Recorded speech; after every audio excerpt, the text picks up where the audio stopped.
So today we're going to be seeding a cover crop at the pig farm.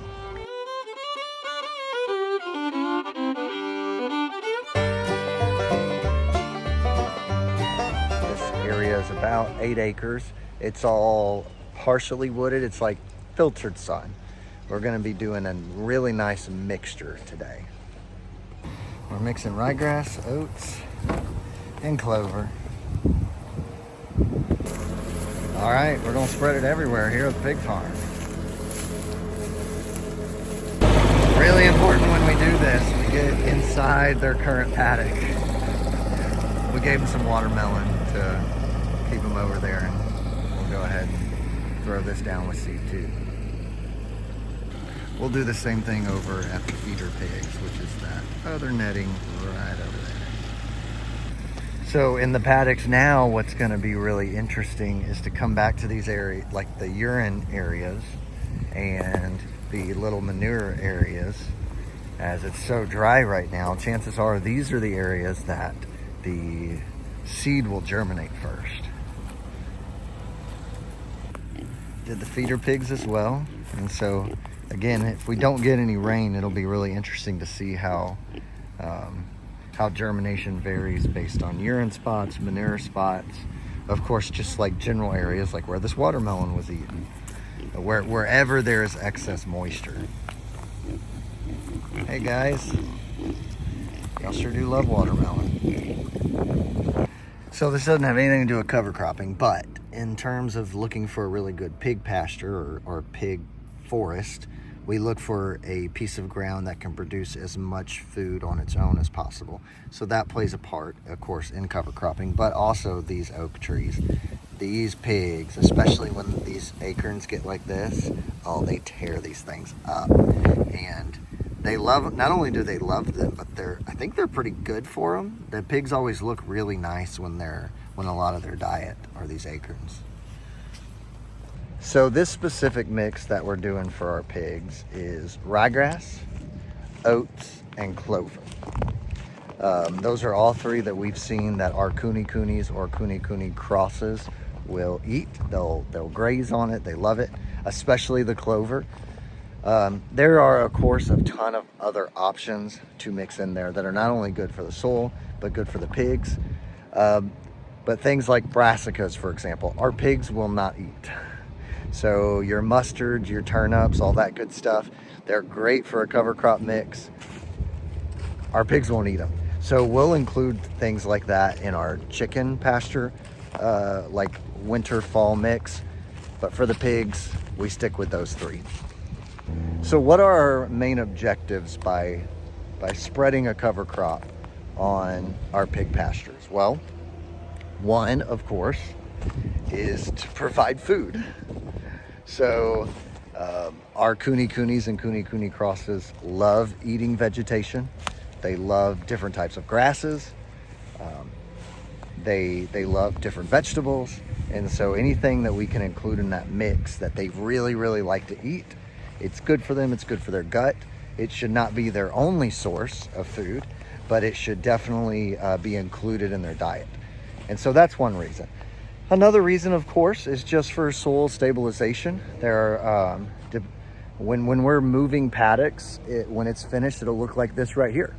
And so, we will move pigs out of a paddock once they've taken it, not completely to dirt, but pretty close to dirt. And so being able to go in and get vegetation quick back in that area is really, really valuable. And then, of course, the soil health portion of it. Soil wants things growing on it. They want things that should be growing there, and they want things that'll help it. So the clovers, the legume, we can go on and on about the benefits, not just like it being a larger plant in terms of in this mix. So the organic matter once it's burned off, but the nitrogen fixation, all the good stuff. And so those are the three things that we look at in terms of why we would plant a cover crop on our pig pasture. So this is what it should look like. We got oats, rye, clover. Good.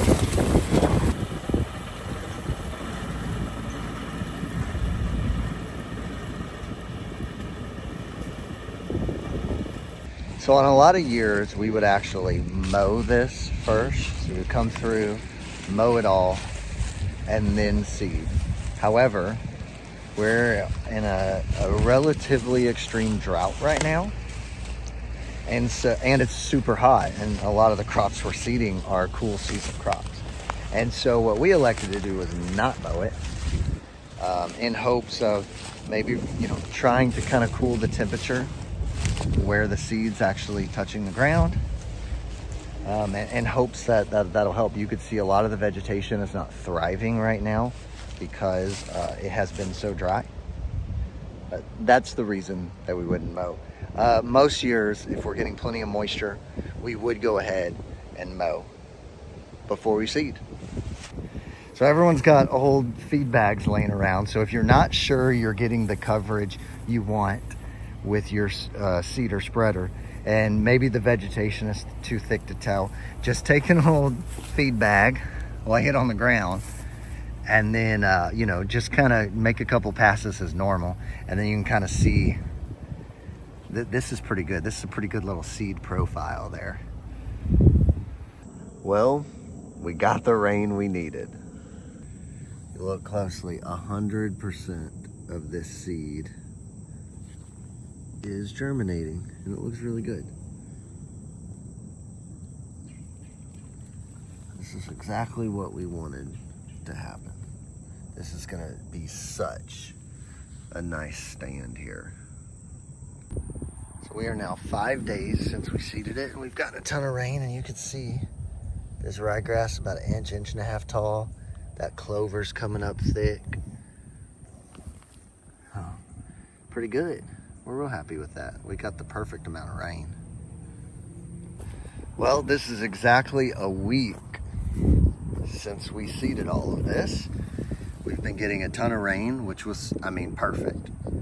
For crops like these, that's what you need. You need moisture. And so you can see lots of clover. You see a little wheat. Lots of ryegrass. Just a nice green lush cover. All right, let's take a look here. So, of course, the ryegrass is really easy to spot, but what I love is this clover. This is our pigs' favorite thing to eat in terms of forage. Obviously, they love pumpkins and watermelon more, but in terms of forage, this clover is their favorite thing to eat. So I really like what we did here. We did about 50 pounds across this 5 acres, and it was perfect, right? It was perfect. It was only about 10 pounds an acre that we put in, and it looks like it's going to end up being really, really nice. So we just moved the pigs for the first time since we seeded the cover crop. So let's take a look at the area we moved them into. So you can tell they're enjoying this weather. There's Coco and Big Red.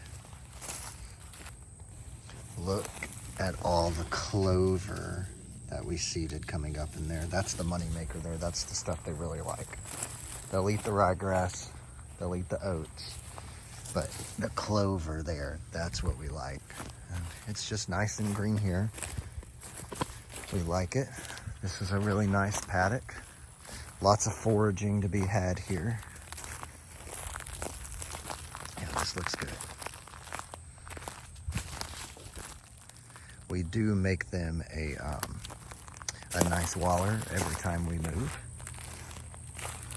So all in all, the pig salad is for this year a success.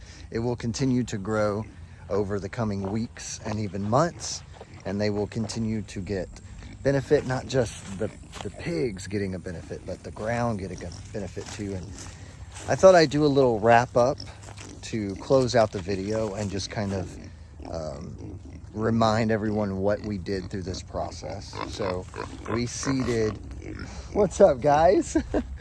We seeded 50 pounds of ryegrass to the acre out here. We seeded 10 pounds of clover to the acre, and we seeded 10 pounds of oats to the acre out here. And we're super happy with the results. We're super happy of the benefits that We've not only gotten already, but are going to get in the coming days, weeks, months. And you know, if you're thinking about cover cropping either an animal paddock or even a field, I hope this video helped a little bit. Appreciate everybody watching. If there's something you want to that we do that you want to see, make sure to leave that in a comment, and don't forget to hit that subscribe button.